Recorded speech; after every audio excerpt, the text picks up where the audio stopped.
Let's just talk about your team right now. Any updates with any players? What's the health status of your team right now? Yeah, the team's healthy right now. A couple guys have taken some optionals this week. It's nice to have a few extra days to get prepared. It's nice to know now that we're playing Allen so we can start dialing it in. I thought it was a really good upbeat practice today, knowing now who we're going to face. So it's a big opportunity. They're coming in off of 3 consecutive AA championships. Last year winning the ECHL championship. I think that's what it comes down to, is if you want to be the best, you should have to knock off the returning champions, and that's Allen. Any concerns that you just haven't played them this year? Not really. We had the same thing with Utah. We knew during the summer when we got into the Western Conference that there were going to be probably some situations if we made the playoffs we could possibly see teams that we hadn't seen during the regular season. So it's nice that our captain knows a little bit extra about them. We had a scout down there scouting their series, and Shafi and I have already had a lot of chance to look at some videos. So, but at the end of the day, I think it's more going to be about what we do and how we play. Yeah, what has Shaftsman been giving you any inside information about what he knows about the team? Well, I think he knows personnel. You know what I mean? He knows some habits of some guys, which is nice. You can't really see that just by, as a coach, looking at film on a couple games. So, we continue to pick his brain on those things, and we want to get as much information as possible on Allen, and it's nice to have their former captain on our side this time. Do you think they're aware of what's going on? Of course. And do you think they're trying? I don't know. How much do you think that comes into play in a game like this? Oh, I don't think it means anything, to be honest with you. But it is nice. It's a nice little storyline for you guys, obviously. We love that. Yeah.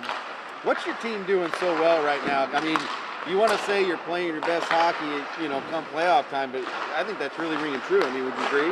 Well, I still don't think we played our best hockey. I think we played some really good hockey at times. I thought the Utah series, we had some bad spots there, and Nags bailed us out. We took some bad penalties, some too many men on the ice, which is unacceptable in the playoffs. So we made some mistakes. The fortunate thing was that when we needed a goal, we got it in the Utah series.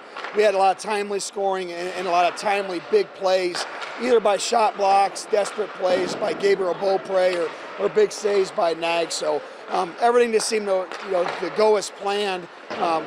I shouldn't say go as planned, because it wasn't as planned, to be honest with you. But it went the way that we wanted it to go, obviously. And now we get a chance to get some rest, and we'll be ready to go Friday. Yeah, you look back to the way you guys started the playoffs. You dropped the first 2, and now you've won 8 out of the last 9. I mean, could you have foreseen this type of success going into the playoffs? Well, I think no. I mean, you don't really expect to go on a run like this, but I said it after we lost 2 games. I really thought we could put together a good string. I think the string is nice that we're on right now, but we're not really complacent. We don't really talk about the 8 and 9. I didn't even realize that until you just said it. But it's nice, to know that we're playing confident right now, and we're having fun. We enjoy being around each other. I think that's important. It's a long season. 72 regular season games. I mean, what are we now into? We're going to start getting into 90 games probably here. So it's a long season. It's always that much more enjoyable when you can come to the rink and enjoy being around each other. So you had the scout out there. I mean, what's going to be let's talk about game 1. Game 1 and 2, you got here at home. What's going to be the biggest key for you guys to take on the defending champs?